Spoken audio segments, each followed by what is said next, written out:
Ladies and gentlemen, hello, and thanks for joining us on the PrimateCast. I'm your host, Andrew McIntosh, and the release date for today's podcast is Tuesday, March the 3rd, 2015, which just so happens to be World Wildlife Day. And in commemoration of that day, I'm joined in the studio by our conservation correspondent, Cecile Sarabia. Thank you. Welcome back to the PrimateCast. And so how are we going to celebrate this day here today on the PrimateCast? So we are going to celebrate it with an interview with the PALF coordinator, Naftali Honig. PALF, which is the project for the application of law for fauna. Mm-hmm. Which is very relevant to this year's focus, or you could call it a theme for World Wildlife Day, which is getting serious about wildlife crime. Yeah, exactly. In listening to this interview, I was thinking about kind of this informal list that I made of what conservation actually is. So you have in the beginning identification and monitoring of a problem, awareness raising in the population, local and international, which takes a lot of campaigning and fundraising. And of course, that should translate in the end into some kind of policy. But of course, the policy needs to be enforced. And so the enforcement is usually, well, I shouldn't say last on everybody's minds, but it's certainly something that, at least in the international community, we talk about perhaps the least.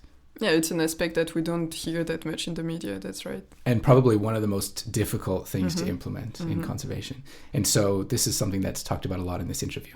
Yeah, because I heard about Naftali Honig the first time back in 2010 when I was volunteering for an NGO called HELP Congo. And HELP stands for Ecological Habitat and Freedom of Primates. It's based in the Conkouati-douli reserve in Congo, Brazzaville. And back then, so when I arrived, Naftali already left. He has left to join this law enforcement group, PALF, in the capital, in Brazzaville. But I heard a lot about this previous camp manager and what he has done. So I got interested in his transition because I think it's quite interesting. Yeah, so he talks in this interview at the beginning about his time at HELP and how he was actually studying the chimpanzees there. So living in the forest. The integration after being reintroduced as a budding primatologist. And of course, in our world as well, there were in addition to yourself, quite a few other people we know that have come through the HELP system. Yeah, so I think last summer we interviewed Miles Woodruff, who is now doing his PhD at Durham University. We interviewed him in the conservation part of the IPS podcast. Right, number 27. Yeah. And he was also a previous volunteer at HELP Congo. In addition to that, another primatologist, Sabrina Kriev, who is working at the Natural History Museum in Paris, has also been volunteering at HELP Congo. And Dr. Benoit Goossens, who is now the manager of Danau Girang Field Center in Borneo, Malaysia. Yeah, and somebody who will be in an upcoming podcast when we have a focus on Sabah. Yeah. Yeah, so a lot of people coming through there. And he left HELP and he'll talk about his activities going forward. So just to talk a little bit about some of the maybe the whole interview is interesting, but some of the things that stood out to me, of course, this idea of enforcement. And that's something that we can kind of cross-link to other podcasts we've done recently at the Student Conference in Conservation Science in Brisbane. When you spoke with Yufan Gao, he talked about how China has really strict policy and maybe good policy about the ivory trade, and yet it's very rarely enforced. Yeah. So Yufang, he's doing his PhD at Yale University in the US, but he's investigating the Chinese ivory trade. And he's told, it's completely linked to this interview as well. It was last Thursday, actually. The Chinese government took the decision to ban the import of ivory into China for 1 year in order to increase elephant population, which is at its lowest now. Mm-hmm. Good initiative, but there are also lots of criticism about this decision. Sure. But as always, I mean, it comes in baby steps. Yeah. But Naftali does talk quite a bit about their involvement with Chinese activities in Congo and export of ivory as well. But of course, China is not the only infringing country. In fact, where we are now, Japan is maybe the second. Yeah, the second biggest importer. Yeah. And so we can go back to podcast number 14 when we spoke with Tomoaki Nishihara about his involvement in conservation and with the forest elephants in Central Africa as well, and trying to raise awareness in Japan about this issue because people, don't necessarily think about it or know what's going on. Okay, and so another interesting thing that Naftali mentions is how we can't continue monitoring animals into extinction. Yeah, same, almost the same sentence that I heard a few weeks ago back at the student conference on conservation science at the University of Queensland in Brisbane, Australia, where one of the keynote speaker, Hugh Possingham, said that we need to. There is a trade-off, and we cannot monitor animals endlessly. We need to know what is our limit in order to make effective decisions. Mm-hmm. And sometimes we need to take action before we have the full amount of information, because it could otherwise be well too late. Yeah. And so that kind of goes into one of the final talking points you guys had with Naftali, which was when he talked about how it would be great to see more graduate students, particularly taking on projects that deal more specifically with some of these practical issues. So, for example, really not just monitoring trafficking, but also coming up with good solutions for investigations and things to mitigate what's going on there on the ground. Yeah, it was quite interesting because we ended up talking actually informally at the end of this podcast about what I was telling him, that I'm at the start of my PhD, and he sees the future of conservation science as like less focus on the behavior of the animals, but maybe more interdisciplinary and investigating different aspects of wildlife trade, for example. Yeah. Okay, so we might as well get right into this interview. But just before we do, I want to mention this interview was conducted on Skype by Cecile with Naftali, and you'll notice there's a little bit of background noise at certain points, so we apologize for that. But otherwise, I hope everyone enjoys the interview. So my name is Naftali Honig, and I'm the coordinator of PALF and the director of Eagle Network. PALF stands for Projet d'appui à l'application de la loi sur la faune sauvage, and in English, Project for the Application of Law for Fauna, which is based in Congo, Brazzaville. And the Eagle Networks, Eagle stands for Eco-Activist for Governance and Law Enforcement, which is now in 10 countries across Africa. We will come back to PALF and the Eagle Networks in a minute, but before that, so Naftali, you are now based in the Congo, but where do you come from originally? Originally, I'm from the US. I'm from New York, but I moved to Congo in 2008, and I started to live in the forest. Yeah. And did some primate research on chimpanzees mostly, and post-release monitoring, specifically at HELP at the only chimpanzee sanctuary that I know in Africa that has no fences, and a really great place to kind of get an introduction to the Congolese rainforest. And so, from there, I just fell in love with it, and that's what kind of got me into the cities working on PALF later on. Okay. How long did you stay in the Congo for volunteering with HELP Congo?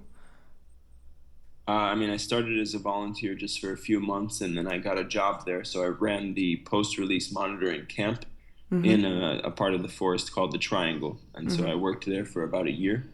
And that was just a really good experience as an introduction to the rainforest, because I was tracking chimpanzees for the job, but then, that's 6 or 7 hours a day. And then after that, I could go out and, just do my own thing and go and track gorilla or elephant and just kind of watch them. And so it was a really, really good experience. In fact, just this morning, I was looking at a botany book and remembering some of the plants and stuff. So it's a very, very great experience and a good set of memories. Mm-hmm. And so after this experience, did you go back to the US, or so what did you do after this experience? No, I went directly from there to Brazzaville, the capital of Congo, and I had to go to a market and buy myself some nice clothes quickly so that I could meet two of my two closest colleagues for some meetings in the Ministry of Forestry, and it was the first time I did something like that. But we had that, and that was the beginning of PALF. So PALF is it's a law enforcement group, and so jumping from the forest of the Triangle to Brazzaville, how did this experience with HELP Congo inspired you to turn into conservation activism? So there's only so much you can do within the forest, and sometimes the logical evolution is that you move out, and as much as I would rather be there every day, there is a need, to protect more animals outside of the forest than inside of the forest. Inside the forest, we were protecting the chimpanzees that were released, and it's helpful to be on a site because it will deter poachers from coming by that site. But I realized, having worked a little bit with Laga in Cameroon and coming to Brazzaville and seeing what PALF was going to be, I realized how much bigger of a scale you can work on, considering how bad the problem of poaching is in Congo. And so LAGA is the last great ape organization, and in my understanding, so it's the model that kind of created or replicated PALF, and then later on other models. So what can you tell us a bit correct. more about what and where LAGA, PALF, and the Eagle networks are? So Ophir Drury started LAGA in about 2003, and he developed it as a model to fight wildlife crime by fighting corruption. And he wanted to bring about a more of an activist spirit because he saw major problems with the kind of conservation industry in Central Africa. So he started building this model, and it pretty much came about and developed from there. And by 2008, he was starting to move it, to think about how he could move this model into other parts of Africa, because obviously the way that wildlife traffickers function is they choose the weakest link. So, they'll choose the path of least resistance and go that way. So you can't just operate in one country. You have to operate and use this model in as many countries as it's applicable, which is many of the countries in Africa. And in many, many other parts of the world as well, corruption is intimately linked with wildlife trade. So basically from there, so as this project expanded, the notion of this activist NGO that was going to take young legal experts and young investigators and have them trying to change the system started to be applied in Congo. And then from Congo, then the next replication was in Central African Republic, then in Gabon, and then for the first time in 2012 in West Africa, in Guinea-Conakry, and then it just continued to expand throughout West Africa. Now it's starting in East Africa as well. And so to standardize this and keep the integrity of our model, we formalized it, and that's how Eagle Network was founded. And so now we're pretty strict about accepting member projects, but we're training a lot of people and working towards building a bigger network slowly but surely. Mm-hmm. So, and I see sometimes popping up on the internet, on social media, so that traffickers have been arrested. It seems to be a pretty big part of your job. So which methods do you use to investigate or to enforce law in terms of wildlife crime? So we have investigators that infiltrate wildlife networks. We also have a sniffer dog team, and the sniffer dogs are sometimes going to control posts, sometimes working on intelligence-led operations where they will go and detect illegal wildlife products. And the investigators as well are doing the same thing by infiltrating those networks. Then we work with Congolese police forces, and those police forces have the power to arrest, of course. We don't. And those police forces then do sting operations, which we're helping out with, and then our team of legal experts are effectively babysitting the cases, and they're following it from that operation through when the traffickers are first taken into custody to all the way through the trial, all the way to the point where the traffickers are sentenced, and even beyond while the trafficker is serving jail time, because at every single moment along the way there's a risk for corruption. So the corruption can come about from right at the operation, and someone can offer a bribe. We just had it the other day where a Chinese pangolin scale trafficker, he was arrested, and 2 hours later a colleague of his comes by with $2,000 bribe. So you can imagine this is a tempting thing in middle income country, so it's not it's not the easiest thing for a lot of guards to refuse, but of course it was refused in this instance, and because our team was there, our team is watching the whole time, and then now we have a case against the pangolin trafficker, but we also have a case against the guy offering the bribe, and that that type of instance can happen at every moment. At the same time, there's just a trafficker that was sentenced to a year in prison, an ivory trafficker, foreign ivory trafficker in northern Congo, and despite his 1 year sentence, we just found out he was able to escape after 3 months. So we're trying to find out who was freeing him, and then we'll try and get him back in jail. Very interesting. So what were the main outcomes so far? So after years working on law enforcement, what can you say now? How did it improve? Yeah, we have a very high, much increased rate of arrests. So we got we brought about 41 different arrests in 2014, 41, 42 actually, and we also facilitated the legal follow-up of a lot of other cases. So, and some of those cases failed and some of them succeeded. And so we have a tough time with that much increased rate of arrest. So the risk of being arrested has obviously increased a lot in Congo. The risk of being prosecuted, we're still working a lot on, because that varies a lot from year to year, depending on who the prosecutors are, who the judges are, and how the level of corruption is, of those individuals. And so right now, we had a bit of a downtime, but now we're starting to have an uptime again. And so we've recently had some good sentences in a number of courts in Congo. So things are starting to shape up again. So and then we work with the media, so that the media, we give press releases, of course, every time there's a strong sentence, in order to inform the public of the increased wildlife law enforcement in Congo. So PALF arrests criminals once they have already killed, stealed, and trafficked. So which kind of impact does it make? Do you still consider your work as preventive? Yeah, it is very preventative, because firstly, sometimes in addition to product like ivory or leopard skins, we also sometimes in the operations see ammunition. So if ammunition is seized, that was ammunition that was going to go and hunt and kill animals. So in that sense, it's preventative.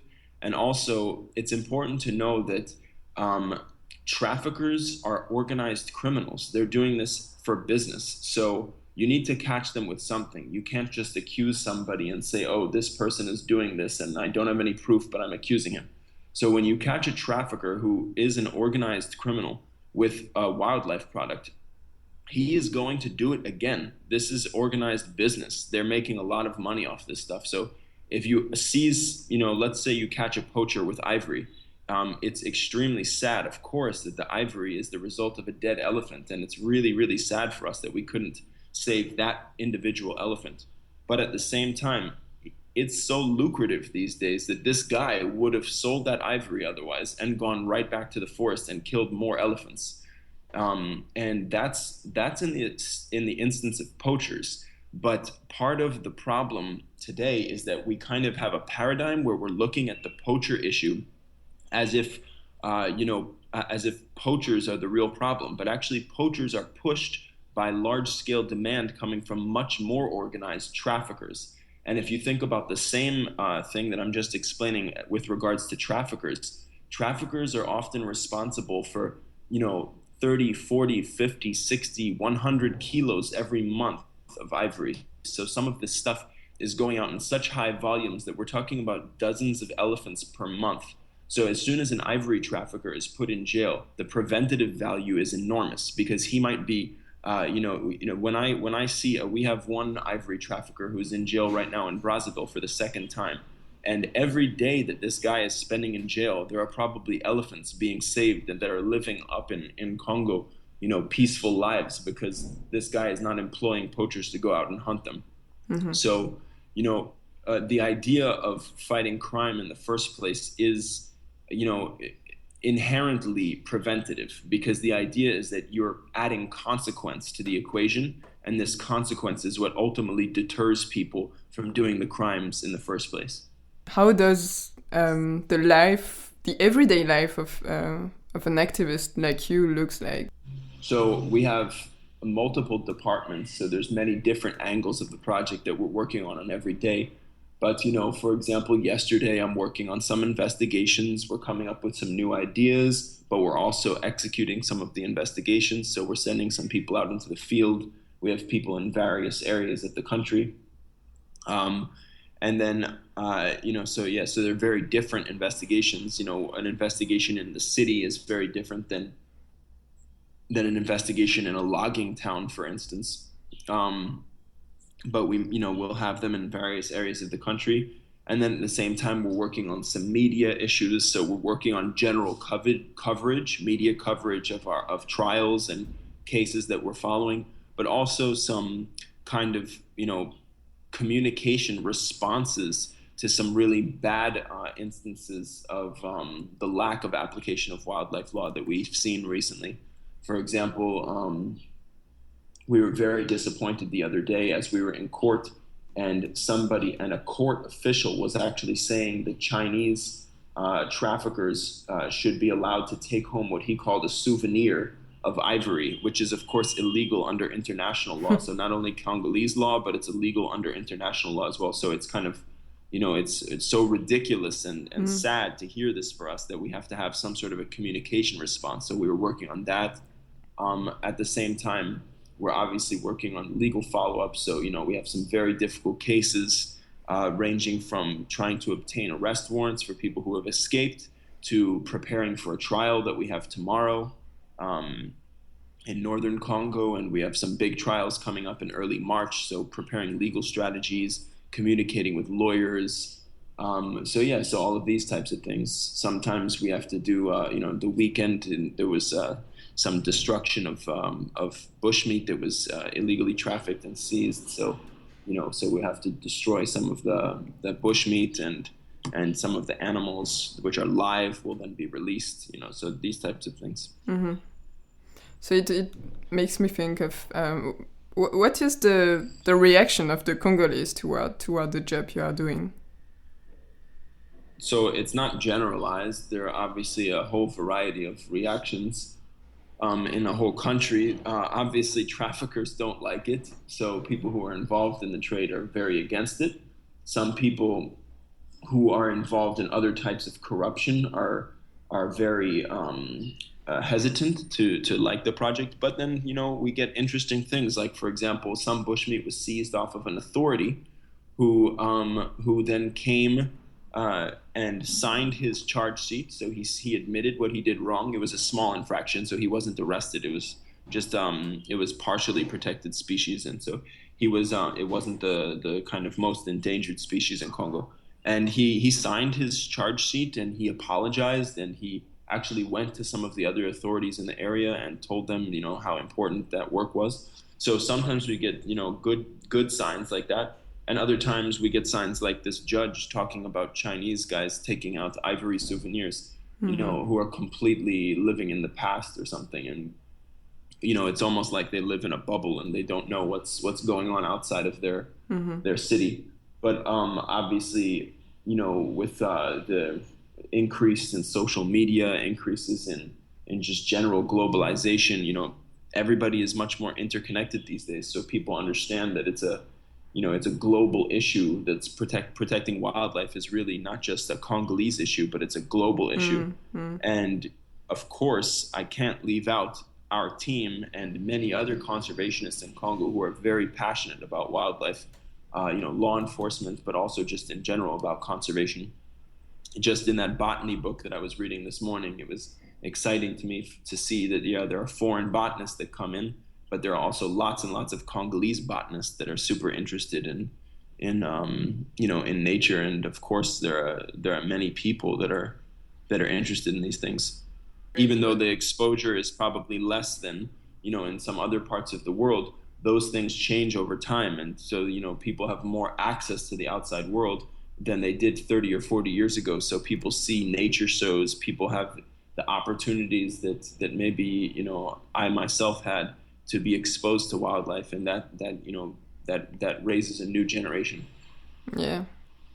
Yeah, and I think that what is great about PALF is that you also employs local people, so...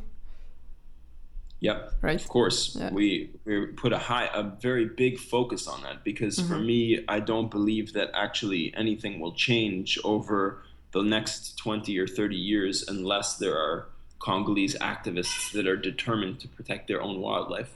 You know, foreigners can always come in and advise, and you know, many foreigners will be passionate about these issues, but ultimately, you know, these animals are living in the Congo, and so this is, you know, something that needs to be, you know, strongly participated in by Congolese people. So how do you think we can help? I mean, not necessarily like any random people, but also, for example, conservation scientists or scientists in general. So science, the value of conservation biology is changing a lot in conservation today. So, you know, in the past, it was very interesting to do behavioral studies and all these things, but these days science is changing a lot, and the you know, for example, ivory poaching has become so bad at this point that the value of studying an elephant's behavior, as interesting as it is, has become lower and lower. And, you know, the scientific value, you know, in the forest has been oriented more and more towards understanding these declines of populations. So sometimes science, you know, nowadays, for example, the most important study that's happening is studies that are happening are studying the population declines of these animals, so that we see how drastic the situation is and how rapidly they're moving towards extinction. But that said, you know, I'm from a biology background as well, and I stopped that because I realized that you can't monitor an animal into extinction. You can't watch while an animal is just disappearing off the face of the planet, and you have to do something about it. So, you know, I would say this not just for conservation biologists, but for anybody who is interested in wildlife conservation, to just know that something has to be done. So I'm talking about thinking of creative solutions and attacking them and just going for it, instead of sitting back and thinking that we're, you know, almost passively assuming that this is just the way of the world. There's definitely something that can be done, and it certainly will not change unless people do that. Yeah, I completely agree with that. And it's funny because I just come back from a student conference on conservation science that was held at the University of Queensland in Brisbane, Australia. And the keynote speaker and the founder actually of this conference, Hugh Pussingham, he mentioned the same, that we cannot monitor endlessly, and that it's not valuable. So at some points we have to as a scientist, we have to make something that policymakers can actually take decisions out of our research.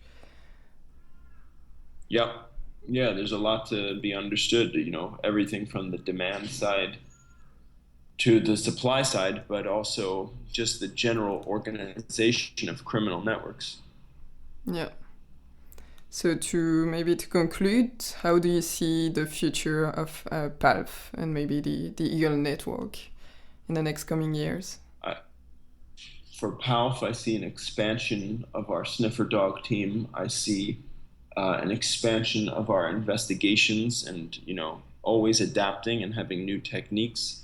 And I see an expansion of our legal follow-up to really, really make sure that we can get corrupt officials prosecuted, because without that, we're not adding that layer of consequence for some of the most involved people in the criminal networks. So, you know, I see just a growth where we can attack every issue harder than we've been attacking it now.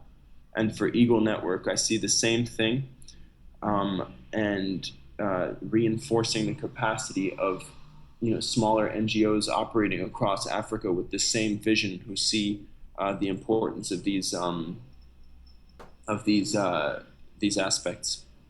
And how do you see the future of conservation research? I just offered a colleague of mine an opportunity to do a master's because he wanted to do a master's. So I suggested, why don't you do a master's on a specific aspect of law enforcement, of wildlife law enforcement, because, over time, of course, people are going to want to get degrees for themselves and also for their careers and, to be able to make sure they have good jobs and stuff. So over time, the paradigm is going to shift. It used to be that if you wanted to be in conservation, you probably needed a PhD and I don't know how many fruits elephants eat or something like that, but that's becoming less and less relevant. And it's super interesting, and I say this with all my heart that I wish that was what conservation was about. But unfortunately, we can't, as you said, we can't monitor these things until they're extinct. And so we really need to think about, redefining our own field. And, I met a guy who is a biologist, he's originally a biologist in Indonesia. And I found out that he is now doing a master's in criminology, which is very interesting. So those types of things are, that's the type of thing that maybe in the future, a wildlife conservationist is not going to do a PhD about,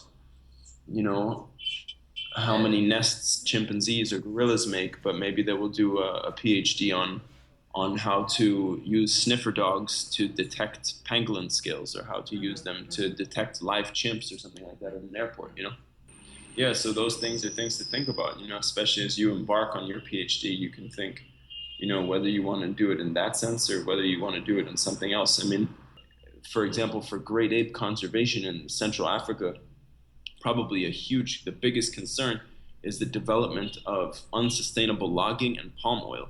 Mm-hmm. So those types of issues become more important to do research on than the actual chimps themselves, because you end up realizing that without, knowing and being able to block that destruction, you're going to have a loss of great apes.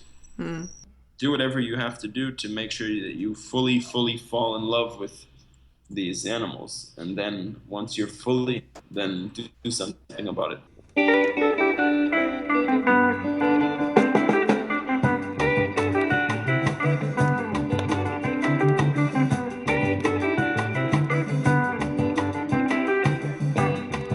You have been listening to the PrimateCast, a podcast series dedicated to the study and conservation of primates around the world. Brought to you by the Centre for International Collaboration and Advanced Studies in Primatology of the Primate Research Institute of Kyoto University.